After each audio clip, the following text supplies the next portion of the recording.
Hello anime fans எல்லாம் எப்படி இருக்கீங்க? நல்லா இருப்பீங்கன்னு நினைக்கிறேன். கைஸ் எதுக்குன்னே நம்ம சேனலுக்கு 3 வீடியோ போட்டுருப்போம். 3 எபிசோடுமே போட்டாச்சு. இது வந்து 4th எபிசோடு. அதை பார்த்துட்டு வந்து பாருங்கள், அப்போ தான் நல்லா புரியும். சரிங்க, வாங்க வீடியோக்குள்ளே போகலாம். ஸ்டார்டிங்காக பார்த்தீங்கன்னா ஒவ்வொரு அசைவும் ரத்த வெறியாக தான் இருக்குதுன்னு சொல்லுவாங்க. என்னை வந்து ஒரு நல்ல குழந்தையாகவும் நல்ல தற்காப்பு கலைஞராகவும் அவர் நினைக்கிறார். அப்படின்னா நானும் எனக்குள்ளே இருக்கிற தாக்குதலை காட்டுவேன்.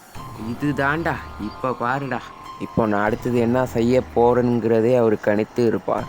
அவரால் அதை கணிக்கவும் முடியும். அவன் பெரியவனாக ஆகும்போது அவன் ஒரு பெரிய அரக்கனாக மாறிவிடுவான். அதை அவனை செய்ய வைக்க நல்லா கற்றுக் கொடுக்கணும். இது ஒரு தோல்வியின் பாடமாக தான் முடியும். இந்த தோல்விதான் அவன் அடுத்த டைம் வெற்றியாக வருவான். தோல்வி என்பது ஒருவனின் வெற்றியை நோக்கி பயன்படுவது. இப்போ இந்த இடத்துக்கு ஆத்திகம் செலுத்துவது என்னோட முறை. ஆபத்தான சேதத்தை எனக்கு சமாளிக்க உதவ முடியுமா? இல்லை, நான் அதை நடக்க விடமாட்டேன். இல்லை, அது மீண்டும் இருக்கிறது வித்தியாசமான தோதனை. ஜிகும்சி பறக்கும் ஆரம்பார்.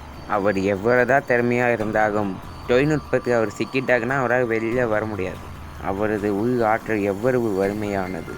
ஆஹா, அவரால் இதை செய்ய முடியுமா? உன்னை ஒரு தூசி போக அவர் அடிக்கிறார். ஐயையோ, என் உடம்பு ரொம்ப வலிக்குது. நான் இறந்தேன். சரி, இது பரிதாபமாக இருந்தால் நான் அதிலிருந்து ஏதாவது பெற்றேன். எல்லாரும் வெற்றியும் தோல்வியும் நம்பிக்கையை விடக்கூடாது.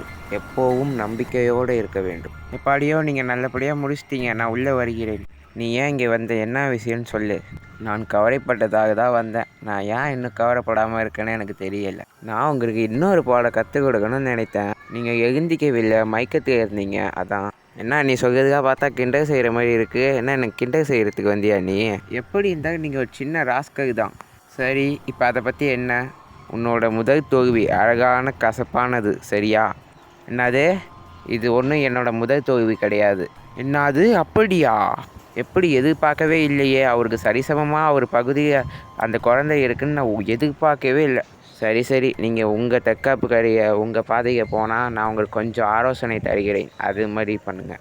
ஆலோசனையா? இதுதான் எதுக்கு? நீங்கள் ஒருவாக இருக்க பயிற்சி பெற்றீங்களா இல்லையா? இல்லை ஏதாவது வேணுமே அடி வாங்கணும்னு ஆசையா? ஆமாம், நான் வேணுமே சண்டை போடணும்னு நினைக்கிறேன். இந்த எல்லாத்தையும் விட நவீன தற்காப்பு கரையை மாற்றுவதே ஒரு திறமையான விஷயம் தான். அதை செய்யான்னு நான் நினைக்கிறேன்.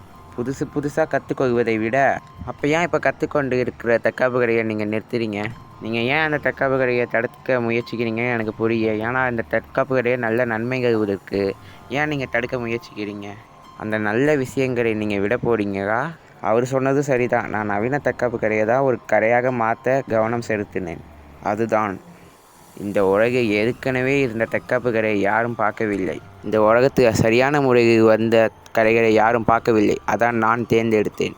நான் என் வாழ்க்கையை முன்னாடியே நான் நவீன கரைகளை மட்டும் தான் தேர்ந்தெடுப்பேன். அவங்க என்ன தான் ரெப்பிக்கோ கரைகளை கற்றிருந்தாலும் அவங்க தவறான வழியை போனால் அவர்கள் மற்றொருவர் தான் நம்புகிறோம். அவங்க என்ன தான் மரபு வழி தக்கவர்கள் கற்றிருந்தாலும் அவங்க மனப்போக்குடன் வாழ்ந்தால் அவர்கள் உண்மையான ஆட்டாஸ் கரைஞர் என்று அனைவருக்கும் தெரிய வேண்டும்.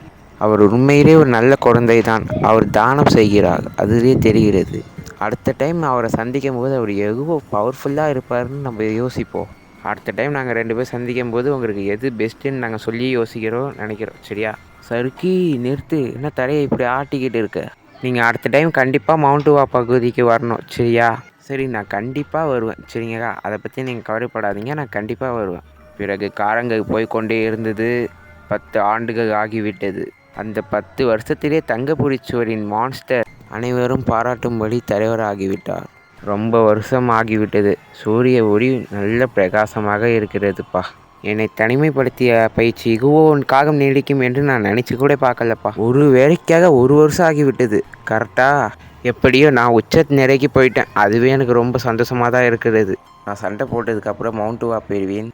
என்னோடய அப்பா வந்து கட்டுப்பாட்டிலிருந்து வெளில வந்துட்டார். நான் நவீன தற்காப்பு கரையும் என்னோடய உள் ஆற்றலையும் வைத்து பயிற்சி பெற்றேன். நான் 1 வருஷத்தில் தனிமைப்படுத்தப்பட்ட பயிற்சியை முடித்தேன். இப்படி ஒரு தேனா? ஆகா, மிக மிக சுவையாக இருக்கிறது.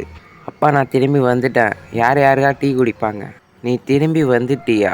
என்னது, திரும்பி வந்துட்டியா? நீ எதுக்கு இப்போ வந்த? உடனே வீட்டை விட்டு வெளில போ. இன்னும் 1 நிமிஷம் கூட நீங்கள் இருக்கக்கூடாது.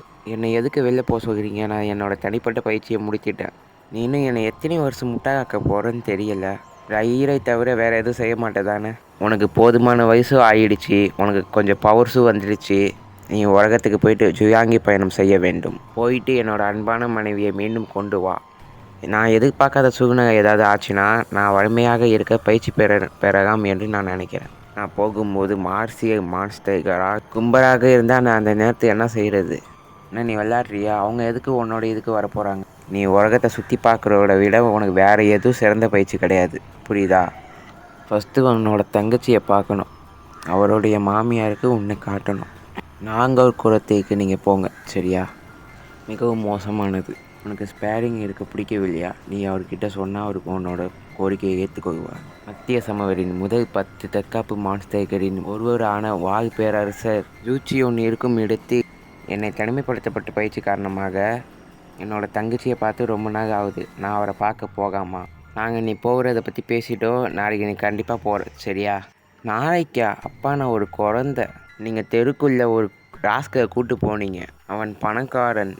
அடுத்த நாள் காலை தங்கப்புரிச்சுவரின் அப்பா, அம்மா, 2வது சகோதரி அனைவரும் எங்களால் கொஞ்சம் நேரம் கூட உங்களை பார்க்க முடியாது. ஆனால் நான் அப்பப்போ உங்களுக்கு புதுசாக அனுப்புகிறேன், சரியா? உங்கள் சாப்பாடை நீங்கள் கரெக்டான நேரத்துக்கு சாப்பிட்ணும், புரியுதா? உங்களுக்கு ஏதாவது உதவி தேவைப்பட்டால் எனக்கு தூது புறாவை அனுப்புங்க, சரியா? பத்திரமா இருங்க மாஸ்டர் வீட்டே. ஜியாங்குவில் பயணம் போகுவது நான் முன்னாடியே முயற்சி செய்யாத ஒன்று.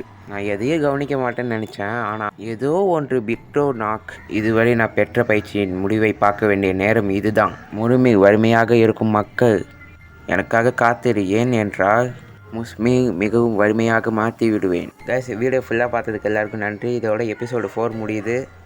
உங்கள் ஃப்ரெண்ட்ஸ் அண்ட் ஃபேமிலிக்காக ஷேர் பண்ணுங்கள். நம்ம எபிசோடு 5 வந்து ஒரு 2 டேஸுக்கு அப்லோட் பண்ணிடுறேன். ஓகே கைஸ், யாருக்கா ஃபுல்லாக பார்த்தீங்க அவங்க கமெண்ட் பண்ணுங்கள். அப்புறம் நான் ஃபுல் வீடியோ பார்த்தேன்னு அப்போ தான் எனக்கு சந்தோஷமாக இருக்கும். ஒருத்தருக்கு பார்த்தாவே எனக்கு சந்தோஷமாக இருக்கும். கமெண்ட் பண்ணுங்கள் கைஸ். அடுத்த வீடியோ சந்திப்போம். Bye bye.